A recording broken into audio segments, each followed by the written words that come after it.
17वां अध्याय।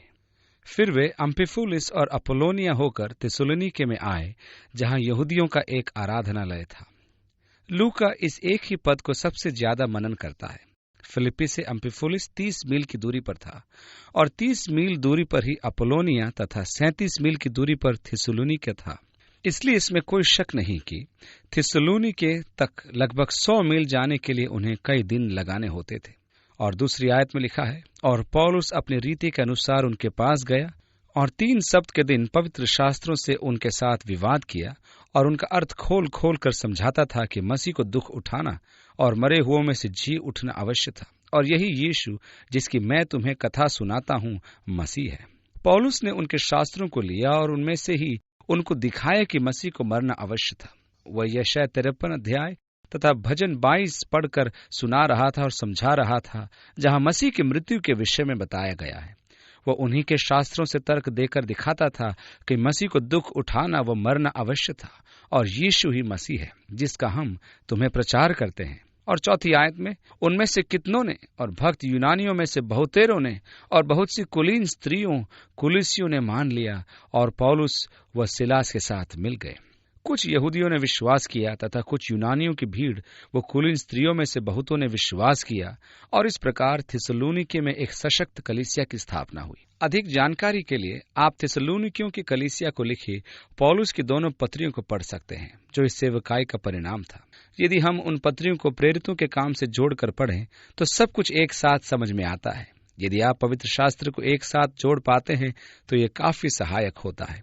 5वीं आयत से आगे, परंतु यहूदियों ने डाह से भरकर बाजारू लोगों में से कई दुष्ट मनुष्यों को अपने साथ में लिया और भीड़ लगाकर नगर में हुल्लड़ मचाने लगे, और यासोन के घर पर चढ़ाई करके उन्हें लोगों के सामने लाना चाहा, और उन्हें न पाकर वे यह चिल्लाते हुए यासोन और कितने भाइयों को नगर के हाकिमों के सामने खींच लाए कि ये लोग जिन्होंने जगत को उल्टा पुल्टा कर दिया है यहाँ भी आए हैं। मुझे वे दोष अच्छे लगते हैं जो पौलुस व सिलास पर लगाए गए थे। पहले महायाजक ने पतरस पर दोष लगाया था कि उसने यरूशलेम को यीशु मसीह की शिक्षा से भर दिया है। कितना महिमापूर्ण दोष है। काश हम पर भी ऐसा दोष लगाया जाए कि हम अपने क्षेत्रों में प्रभु यीशु मसीह के नाम को ऊंचा किए हैं, ताकि पूरा क्षेत्र ही उसकी महिमा से भर गया। अब यहाँ पौलुस पर भी वही दोष लगाया जा रहा है। कैसी महान बात! एक और दिलचस्प दोषारोपण कि इन लोगों ने जगत को उल्टा पुल्टा कर दिया। ओह, काश हम पर यह दोषारोपण होता कि हमने अपने क्षेत्र को मसीह के लिए उल्टा पुल्टा कर दिया है। सत्य तो यह है कि यदि हम पर ऐसा दोष लगाया जाए तो हम कहते हैं हमारा देश तो उल्टा पुल्टा है ही, हम तो उसे सीधा कर रहे हैं। इसलिए यह दोषारोपण सही नहीं।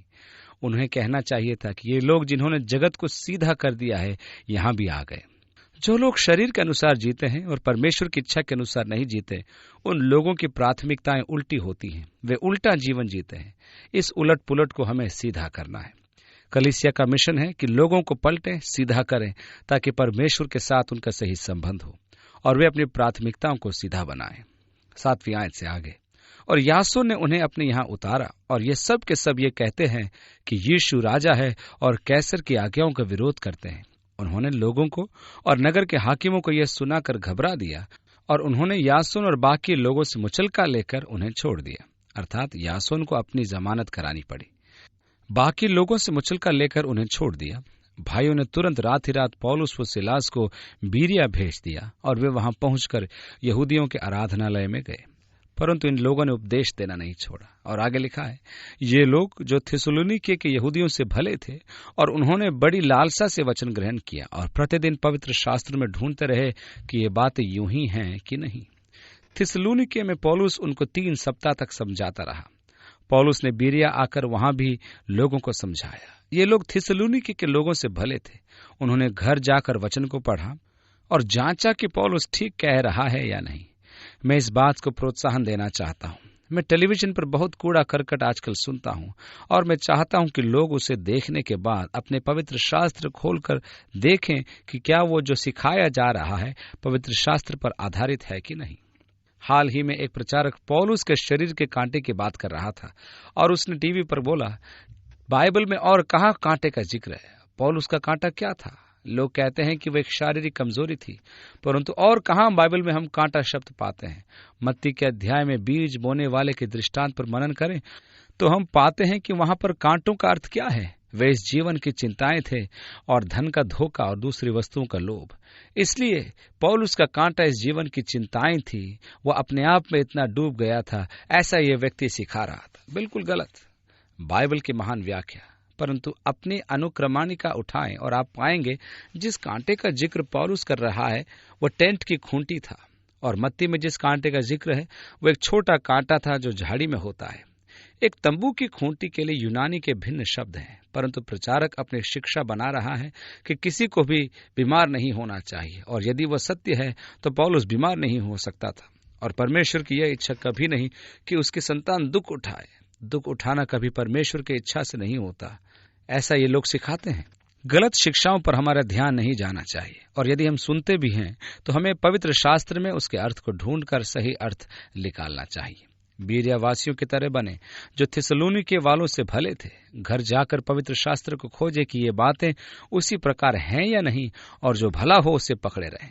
मैं आपको उत्साहित करता हूं कि जो मैं कहूं उसको बस मान न लें, सब कुछ सिद्ध करें, जो भला है उसे पकड़ लें।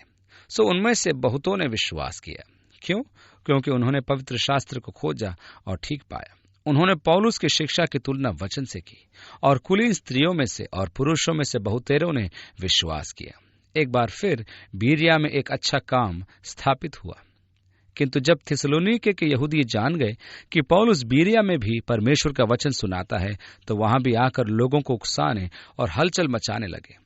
तब भाइयों ने तुरंत पौलुस को विदा किया कि समुद्र के किनारे चला जाए, परंतु सीलास व थिमुथियुस वहीं रह गए, और पौलुस के पहुंचाने वाले उसे एथेंस तक ले गए, और सीलास और थिमुथियुस के लिए यह आज्ञा लेकर विदा हुए कि मेरे पास बहुत शीघ्र आओ। ये भाई पौलुस को ले आए और उसके साथ एथेंस तक गए। सीलास व थिमुथियुस बीरिया में कलीसिया को मजबूत करने के लिए रुक गए, परंतु जब पौलुस एथेंस में आया तो वे लोग जो उसे लाए थे कहने लगे, जब तुम लौटो तो थिमुथियुस व सीलास को शीघ्र यहाँ भेजना। इस प्रकार उन्होंने पौलुस को एथेंस में छोड़ दिया। जब पौलुस एथेंस में उनकी बाट जो रहा था, उसका जी जल गया। वो सचमुच उकता गया, नगर को मूर्तियों से भरा देखकर। शायद यही आपके भाव होंगे जब आप बॉलीवुड जाएंगे, जब आप वहां देखेंगे कि पूरा का पूरा क्षेत्र अनैतिक लालसाओं से भरा हुआ है। इसलिए वह यहां आत्मा से उकसाया गया, जिससे उसका जी जल गया। सो वह आराधनालय में यहूदियों और भक्तों से और चौक में जो लोग मिलते थे उनसे हर दिन वाद विवाद किया करता था। पौलुस प्रतिदिन चौक में मिलने लगा और कुछ लोगों को प्रभु यीशु मसीह के विषय वचन सुनाने लगा। 18वीं आयत में, तब इपिकूरी और स्तोईकी दार्शनिकों में से कितने उससे तर्क करने लगे। इपिकुरस दरअसल 342 ईसा पूर्व था, और यह घटना सन 53 ईस्वी में घट रही है। इसलिए उसकी मृत्यु को तो 300 से अधिक वर्ष हो गए थे, और इस अंतराल में उसका दर्शन सिद्धांत बिगड़ चुका था। मूलतः इपिकुरस ने कहा था कि आनंद ही सर्वोच्च विलासिता है, परंतु वो उससे भी आगे गया और कहा कि आनंद सरल जीवन से मिलता है।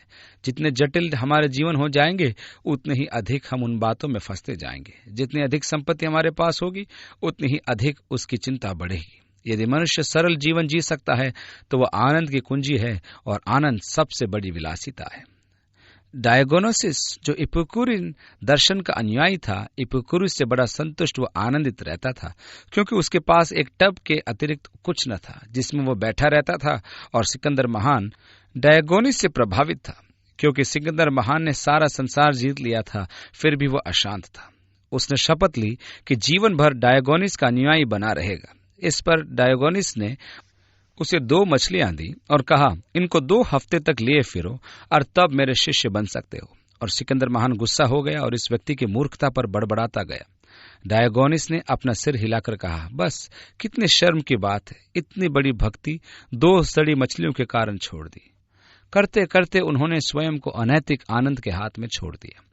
एपिकुरियन दर्शन का प्रदर्शन रोमी आनंद मनाने के तरीके में देखा जा सकता था, जहां लोग पहली पर्सन में दिया गया पूरा भोजन खा लेते थे और फिर बाहर निकलकर उसे उल्टी करके निकाल देते थे, ताकि दूसरी पर्सन को भी उसी रीति से खा सके। ऐसा वे खाने के आनंद लेने के लिए और हर एक व्यंजन का स्वाद उसकी चरण सीमा तक पाने के लिए किया करते थे। इस तरह वे आनंद को मापने में व्यस्त रहते थे। एपिक्यूरियन दर्शन में बिगाड़ बहु ईश्वरवाद को लाया गया। स्तोइक की दार्शनिकों का कहना था कि मुख्य आनंद चरित्र था, परंतु वो व्यक्ति गुण को नहीं पहचान सकता जो भावुकता में फंसा हो। इसलिए मनुष्य में भावनाएं नहीं होनी चाहिए और वे पूर्णतः भावहीन बने रहना चाहते थे। पीड़ा, दुख, आनंद, किसी की भी चेतना न रखना, हर किसी भी भावना से अछूते रहना, यह मनुष्य को नास्तिकता की ओर ले गया। पौलुस को एथेंस में इन 2 दर्शनों का सामना करना पड़ा। 18वीं आयत से आगे लिखा है, और कितनों ने कहा यह बकवादी क्या कहता है, परंतु औरों ने कहा वह अन्य देवताओं का प्रचारक मालूम पड़ता है, क्योंकि वह यीशु का और पुनरुत्थान का सुसमाचार सुनाता था। तब वे उसे अपने साथ अरियुपगुस ले गए और पूछा, क्या हम जान सकते हैं कि यह नया मत जो तू सुनाता है क्या है, क्योंकि तू अनोखी बातें करता है। इसलिए हम जानना चाहते हैं कि इनका क्या अर्थ है, क्योंकि सारे एथेंस वासी और परदेसी जो यहाँ रहते थे नई नई बातें कहने और सुनने के सिवाय और किसी काम में समय नहीं बिताते थे। एथेंस वासी किसी भी बात की चिंता किए बिना कुछ नया सुनना चाहते थे। 22वीं आयत, तब पौलुस ने अरियुपगुस के बीच खड़े होकर कहा। अरियुपगुस बाजार से एक्रोपोलिस जाते समय आधी ऊंचाई पर था, जहां पार्थिनोन कुमारी की मूर्ति थी। वहां चट्टान को काटकर समतल बनाया गया था, जिसे बुद्धि का पत्थर कहते थे। वहां खड़े होकर लोग अपने दर्शन व विचार सुनाते थे और अपने चौगे पहनकर ये लोग बैठते थे और उनके ऊपर पार्थिनन था और नीचे ओग्रा, और वहां वाद विवाद विभिन्न दर्शनों पर होता था। और पौलुस उस पत्थर पर बैठा बोल रहा था, हे एथेने के लोगों, मैं देखता हूं कि तुम हर बात में देवताओं के बड़े मानने वाले हो। अपना भाषण देने में वह इन लोगों का अपमान नहीं कर रहा था। लोगों को मनाने का यह कोई तरीका नहीं होता और पौलुस उन्हें यीशु मसीह में अपने विश्वास के विषय संतुष्ट करना चाहता था।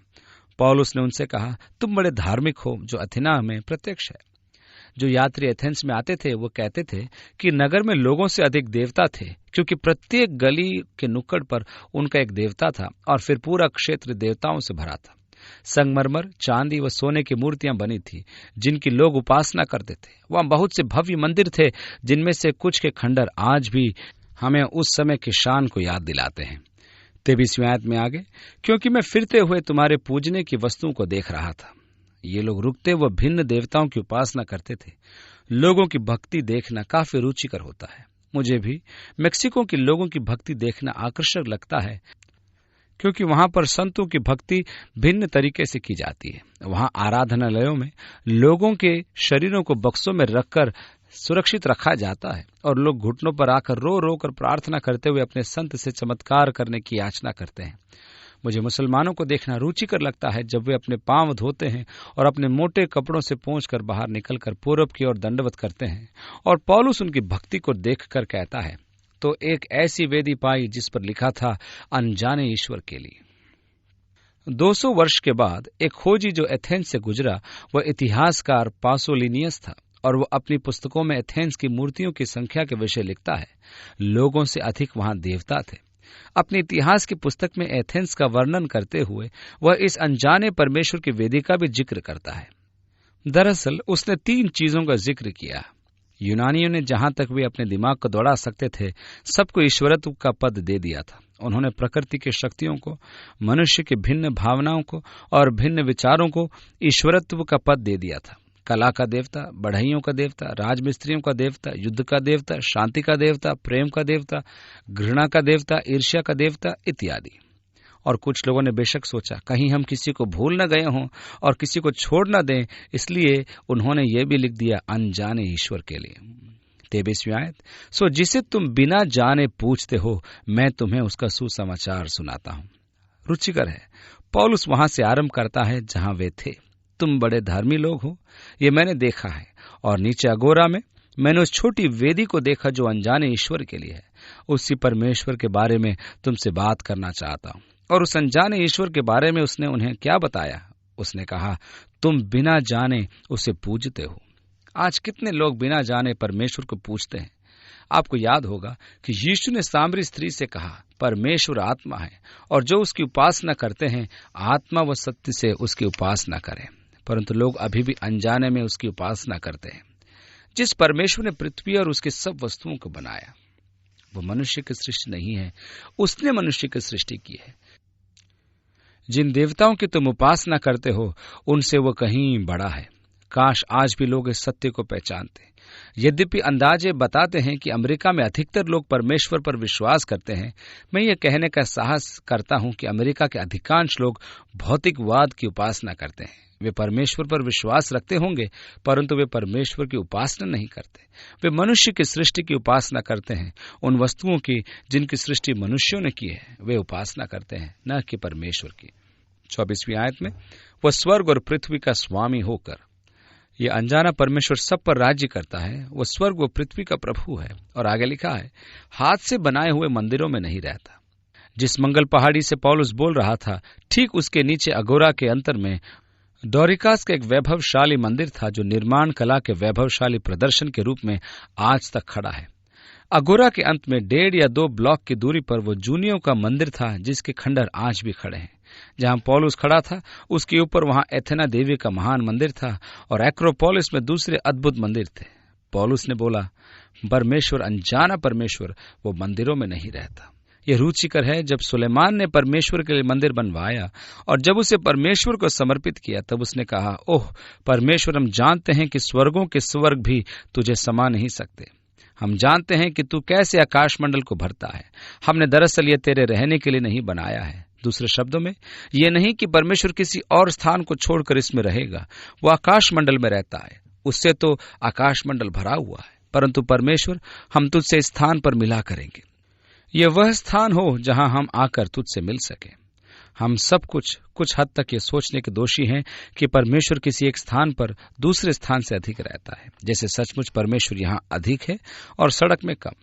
जब मैं संडे स्कूल में था तो मुझे सिखाया गया था कि यदि मैं फिल्म देखने जाऊं तो परमेश्वर मेरे साथ नहीं जाएगा, और यदि मैं जाकर फिल्म देखूं तो मुझे प्रभु को बाहर छोड़ना पड़ेगा और बस आशा करूं कि बाहर निकलने पर वो मेरी प्रतीक्षा कर रहा होगा। परंतु मुझे उसका निश्चय नहीं हुआ। फिर मुझे एक स्थानीय परमेश्वर के विषय सिखाया गया। कुछ स्थानों में वो होता है और कुछ स्थानों पर नहीं। ऐसा बाइबल नहीं सिखाती।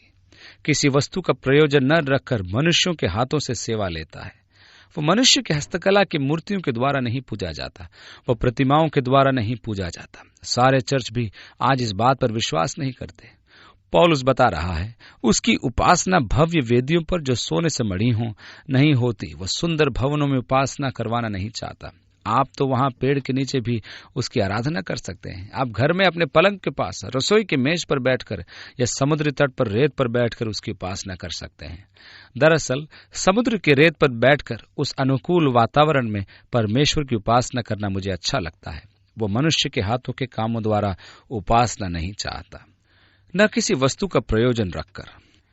उसे क्या चाहिए जो मैं उसको दूं? यह बड़ी समस्या है। आप उसको क्या देंगे जिसके पास सब कुछ है? दाऊद ने कहा, यहोवा ने जितने उपकार मेरे लिए किए, उनका बदला मैं उसको क्या दूं? मालूम आपको उसने क्या करने का फैसला किया? जो मैं कर सकता हूं वह है प्रार्थना में प्रभु को पुकारना। उसको किसी वस्तु की आवश्यकता नहीं जो मैं उसको दूं। वो पूर्ण है। मेरे परमेश्वर को कुछ देने से परमेश्वर को कोई लाभ नहीं, लाभ तो मुझे होता है। मेरा जीवन परमेश्वर को देने से भी मेरा लाभ ही होता है। परमेश्वर को उससे कोई लाभ नहीं होता। कई बार हम परमेश्वर के लिए अपनी भेंटों को लेकर बड़ा व्यापार करना चाहते हैं। हम चाहते हैं लोग कहें, ओह आप अद्भुत हैं, आपने जो परमेश्वर को दिया वह कितना महिमापूर्ण है। हमारी इस प्रकार की मानसिकता है कि हम ऐसे मनुष्य को उठाते हैं जिसने परमेश्वर को दिया मानो परमेश्वर को किसी वस्तु की आवश्यकता हो। सब कुछ देता है, 25वीं आयत में लिखा है, क्योंकि वह तो आप ही सबको जीवन और श्वास और सब कुछ देता है। इसलिए हमारा बल इस बात पर नहीं होना चाहिए कि हम परमेश्वर को क्या दें, परंतु इस बात पर कि परमेश्वर ने हमें क्या दिया है। सेवक इस बात पर बल न दें कि आप परमेश्वर के लिए क्या करें, परंतु हमें बल इस बात पर देना है कि परमेश्वर ने आपके लिए क्या किया है और आप परमेश्वर के लिए ही क्या कर सकते हैं। इन क्षेत्रों में हम इतने कमजोर हैं, तो अभी हम सुनते हैं कि सेवकाई में निरंतर बल दिया जाता है। आपको ये करना चाहिए, आपको वो करना चाहिए, भाइयों उठो, ये करो, वो करो। और ऐसे मनुष्य की प्रशंसा करते हैं जिसने बड़ा दान दिया, न कि परमेश्वर की जिसने हमारे लिए सब कुछ किया। जब मैं ये देखता हूं कि परमेश्वर ने मेरे लिए क्या किया है, तब मैं परमेश्वर के लिए कुछ करना चाहता हूं। ये सोचकर हम गलती करते हैं कि मैं परमेश्वर के लिए कुछ कर सकता हूं और फिर परमेश्वर उसके बदले कुछ करेगा। अब यदि आप 1 सप्ताह तक उपवास रखेंगे तो परमेश्वर आपको दर्शन देना शुरू करेगा। ऐसा नहीं लिखा है। उपवास के समय परमेश्वर के लिए यह करें और तभी परमेश्वर उत्तर देगा, ऐसा भी नहीं लिखा है। यदि आप प्रभु की प्रशंसा करना आरंभ करें और अपने हाथ उठाकर प्रभु की स्तुति करेंगे और 3 बार हालेलुया बोलेंगे तो काम हो जाएगा, ऐसा भी नहीं लिखा है। सच्ची स्तुति ये नहीं कि अच्छा परमेश्वर अब मुझे दे, परंतु सच्ची स्तुति है, परमेश्वर तूने इतना दिया है, मैं तेरा कैसे धन्यवाद करूं। हे प्रभु, तू मेरे लिए कितना भला है। और यह स्वतः होता है उस पहचान से जो परमेश्वर ने मेरे लिए किया है। ये सच्ची प्रशंसा है। इसलिए हमें जानना है ये नहीं कि हम परमेश्वर के लिए क्या कर सकते हैं, परंतु परमेश्वर ने हमारे लिए क्या किया है। और फिर परमेश्वर का प्रेम मुझे प्रतिक्रिया दिखाने के लिए बाध्य करता है। मैं उस भलाई के प्रति प्रतिक्रिया दिखाता हूँ, आशीषों के प्रति प्रतिक्रिया दिखाता हूँ, और मेरा जीवन इतना भरपूर और आशीषित होता है कि मैं परमेश्वर को प्रतिक्रिया दिखाता हूँ और मैं परमेश्वर के उस अनुग्रह, भलाई एवं प्रेम को अधिकाधिक सीखता हूँ और समझ पाता हूँ। मैं उस स्थान पर पहुंच रहा हूँ जहाँ मैं स्वयं को प्राप्त नहीं कर सकता। शीघ्र मेरा परिवर्तन होगा, वो मुझे अपनी महिमा में बदल देगा। उसकी आशीषें व भलाई मेरे जीवन पर इतनी भरपूर, इतनी पूर्ण है कि मैं छलकता हूँ। तब ये देखकर कि उसने सबको जीवन और श्वास और सब कुछ दिया है, मैं उसको अपनी प्रतिक्रिया दिखाना चाहता हूँ। 26वीं आयत में उसने एक ही मूल से मनुष्यों के सब जातियां सारी पृथ्वी पर रहने के लिए बनाई हैं। परमेश्वर ने हम सबको एक बनाया है, न कोई यहूदी, न यूनानी, असभ्य या स्कूती, गुलाम या स्वतंत्र, नर या नारी। यीशु सब में सब कुछ है। उसने हम सबको एक बनाया और उनके ठहराए हुए समय और विश्वास के सिवानों को इसलिए बांधा है। परमेश्वर हमारे जीवन की सीमाएं बांधता है। मेरा जीवन पूर्णतया परमेश्वर द्वारा बंधा है। उसने मेरे अस्तित्व की सीमाओं को बांधा है। मेरे माता के गर्भ में पड़ने से बहुत पहले से वो मुझे जानता है। इस तंबू को छोड़कर जाने के मेरे समय को भी वो जानता है। वो उन परिस्थितियों को भी जानता है जब मुझे इस तंबू को छोड़कर मुझे जाना होगा। मेरा जीवन पूर्णतया उसके द्वारा बंधा हुआ है कि वे परमेश्वर को ढूंढे, कदाचित उसे टटोल कर पा जाए। 27वीं आयत में आगे लिखा है, तो भी वो हम में से किसी से दूर नहीं। अब वो परमेश्वर के विषय में शिक्षा देना शुरू करता है और वह कहता है कि हर स्थान पर अर्थात संपूर्ण सृष्टि में परमेश्वर की उपस्थिति है, जिसके विषय दाऊद ने भजनों में कहा कि तूने मुझे आगे पीछे घेर रखा है, अपना हाथ मेरे ऊपर रखे रखा है। तेरे आत्मा से भागकर मैं किधर जाऊं, या तेरी उपस्थिति से भागकर कहां जाऊं।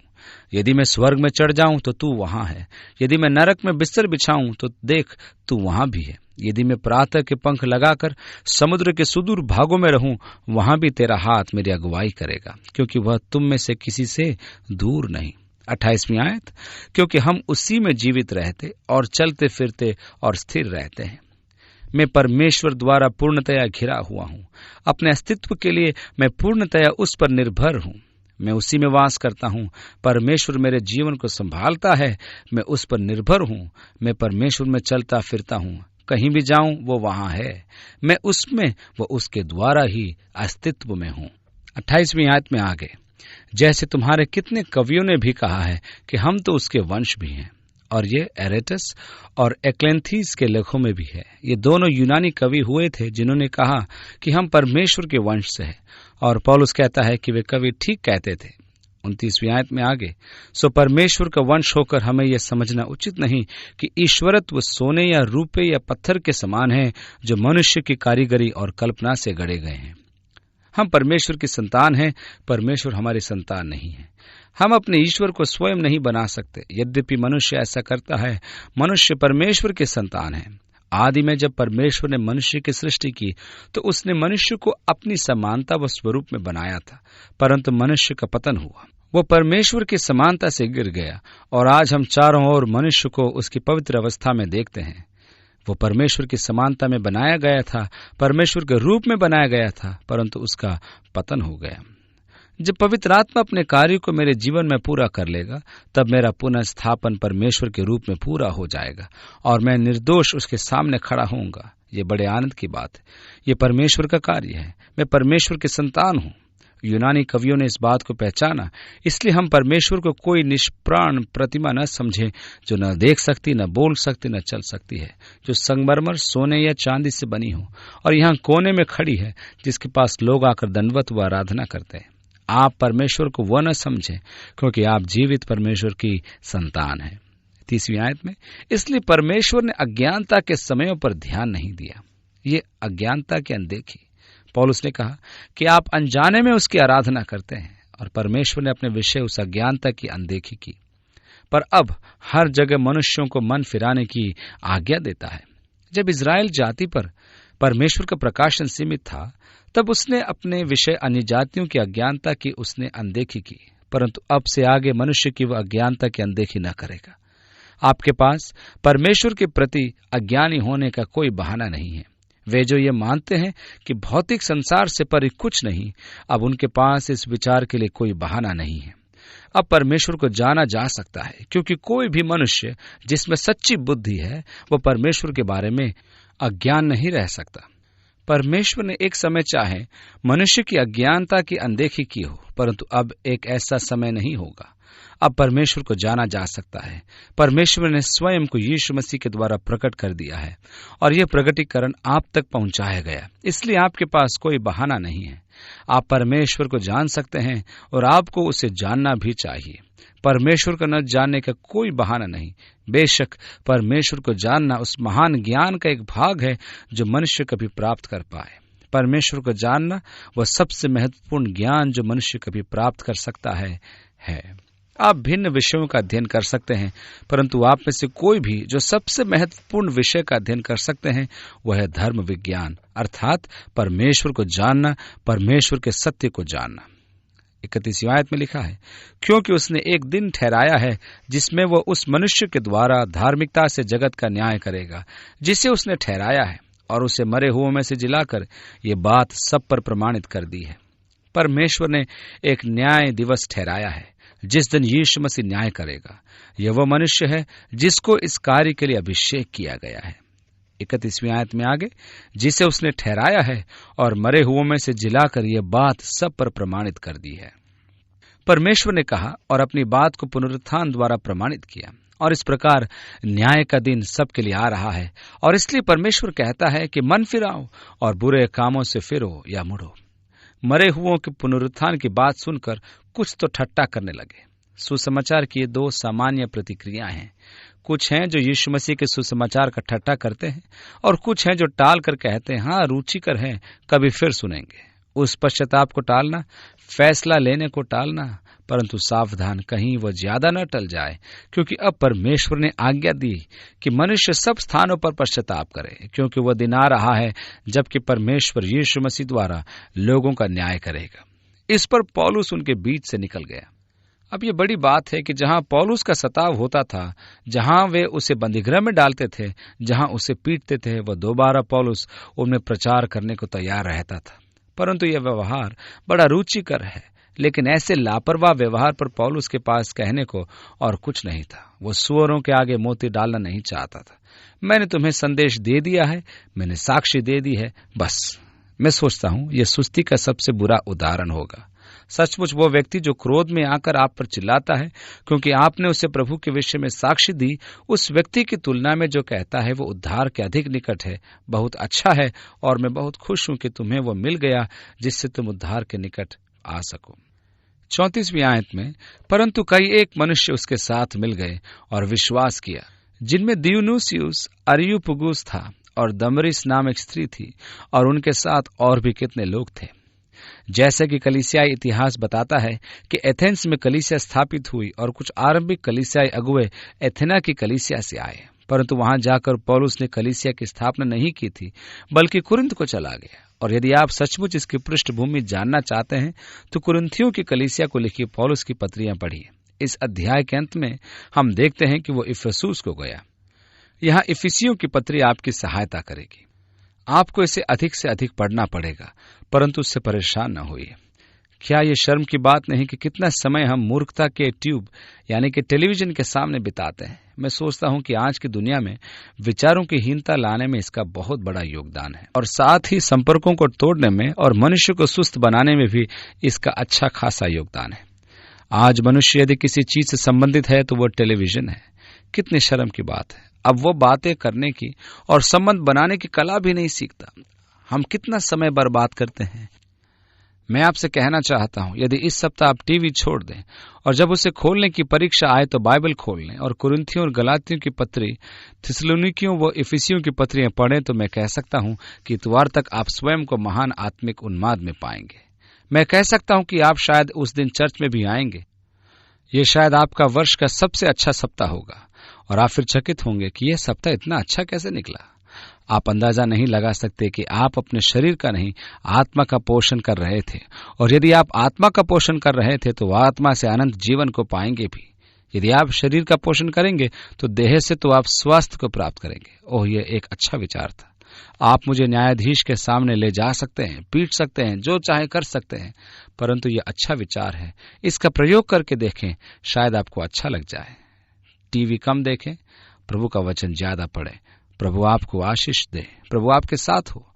वो आपको अपने ज्ञान व समझ से भर दे कि आप एक अधिक गहरे, पूर्ण व भरपूर तरीके से उसको जान सकें, कि इस सप्ताह आपका जीवन मसीह यीशु में अधिक भरपूर हो और उसमें परिपक्वता तक आप बढ़ पाएं।